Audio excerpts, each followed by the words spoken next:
The biggest bubble in history was in 2017. This was the Bitcoin bubble. Okay? Things are up quite a bit again. And this chart here shows modern bubbles. Yeah, the housing market bubble, the NASDAQ bubble. This was the dot-com bubble in comparison. I mean, it's almost a joke. The Japanese stock market bubble, gold from 2001 to 2011. It's interesting that they don't have the tulip bubble on this chart, but Bitcoin, I assure you, is the largest bubble in history. So, that being said, I was sort of thinking to myself, why is Bitcoin resurgence? Why is there such a big resurgence? And I started doing a deep dive on this, and I do a lot of research. I have a lot of sources. I don't ever burn them. Some of them, people ask me, oh, how do you know this? Or, what's your proof? And I can't tell you sometimes. And I know that's convenient, for me to say, oh, I can't tell you, but I assure you, I have a lot of sources. I know a lot of people. I've lived in New York my entire life. I'm 42 years old. I know a lot of people. I worked in the nightlife industry. I've met and am friendly with hundreds of people, thousands of people I've met over my lifetime. And I just know a lot of people, and they talk to me. I ask them questions. I actively speak to sources. Some of them have some really great information.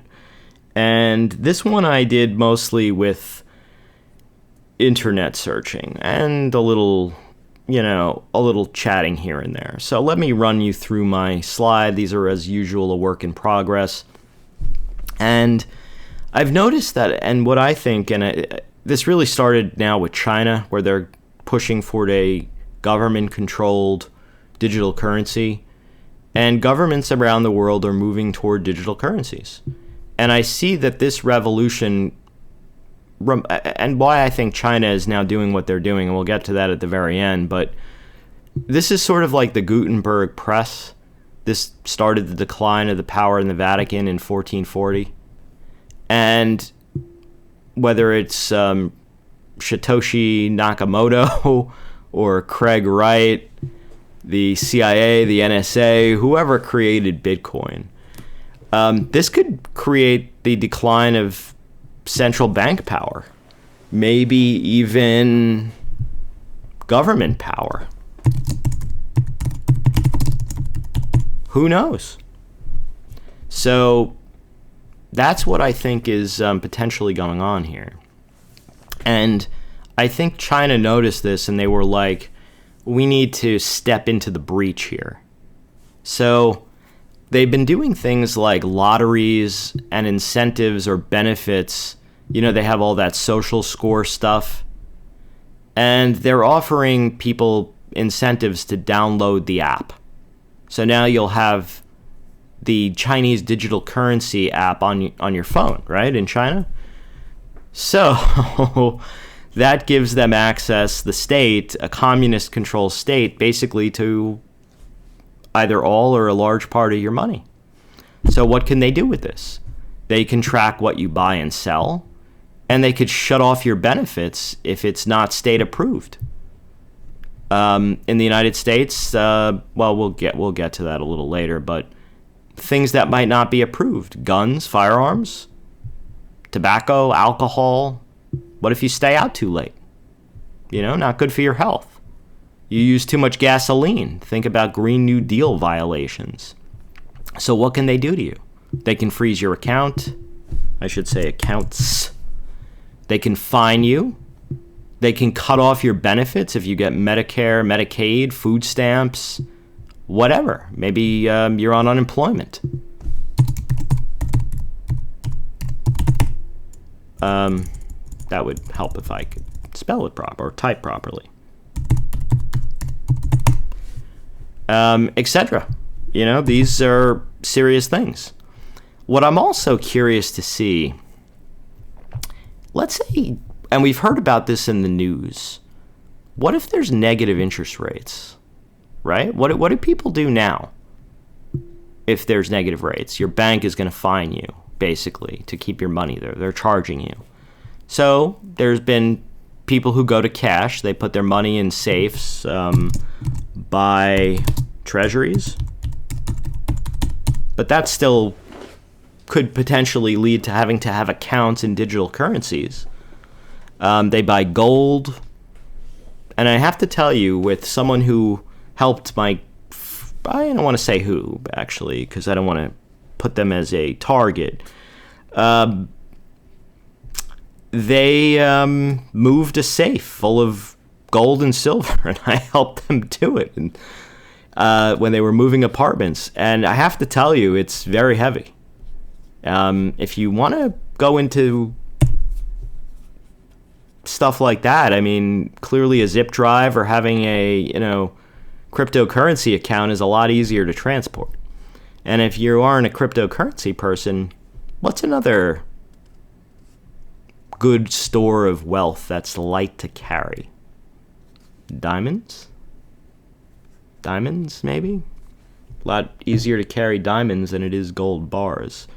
They're easily gradable, easily recognizable. You don't have to test for purity. You can do it with a monocle.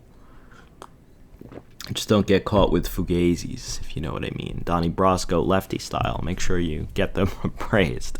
But diamonds are a good store of wealth. So, you can't take it out of the bank, really, with if there is no paper currency. You can't do that with digital currency, right? The government can just take your money if they want. Or they force you to spend it. I mean, if you're losing money, you'll stimulate the economy. But think about that. If you have negative interest rates and there is no cash, if you're in a cashless society, they can just take your stuff, take your money. 5%, 1%, 2%. It'll, of course, only start with the wealthy, right? If you have accounts over X amount of dollars. And those people won't be able to flee, right? Because they'll be in digital currency. They could freeze their accounts. Remember? Fine you if you try to take it out. Very scary frontier we're in. So China realized this. They realized that they didn't want to see decline of their power. They didn't want to see decline of their banking. Their control the state. I mean, they're a communist country. So this is why I think they're squeezing Alibaba and Tencent to have that control. Communism doesn't allow for private industry control, right? They want to limit outflows in favor of state-controlled payments and systems. They know that people who are on WeChat and all this stuff are able to move currencies, Alipay. So they want to limit that. And they know that there's been a bit of a flight to Bitcoin, and that's why I think there, by the way, is a flight to Bitcoin in China right now. I think people realize that the government, a communist government that's authoritarian, that has 3 million or so plus Muslim Uyghurs in concentration camps, what do you think they'll do with your money? Or their money? I got to clean up the format on this with my edits. It's more than a page. I like to keep it on a page. I'll do that. But that's what I'm thinking, the digital currency trap. Right now, I guess Bitcoin and Ethereum and all that stuff is, go. And I just curious. I'm just worried about who created Bitcoin and what control could be exercised over it. As of now, I'm fully fine with trading it. If you want to keep some money in it, that's cool. Could do it in a PayPal account. We are still the United States. There's not going to be that type of confiscation here just yet. And you'll see the footsteps toward that if that were to be the case. And I'll, of course, since I presented this to you, be on the lookout. If I start seeing things that I think are dangerous or scary, I'll have updates for this. But this is what I present to you. This is my digital currency trap potential. So I would be very leery if there is either U.S. government, German government, whatever government-controlled digital currency, because they will own you. They will be able to limit what you can buy. issue fines, freeze your accounts, cut off government benefits. You'll have to have an account now for this to get government benefits, I think, by the way. So, those people aren't the ones who tend to be able to afford diamonds. Just saying. It always, it's always a way to control the poor and the masses, the huddled masses. And, of course, if there is negative interest rates, they'll just take your money. So just keep that in mind. We're entering a bold new frontier, and frankly, governments tend to get a little tyrannical when they have that kind of control.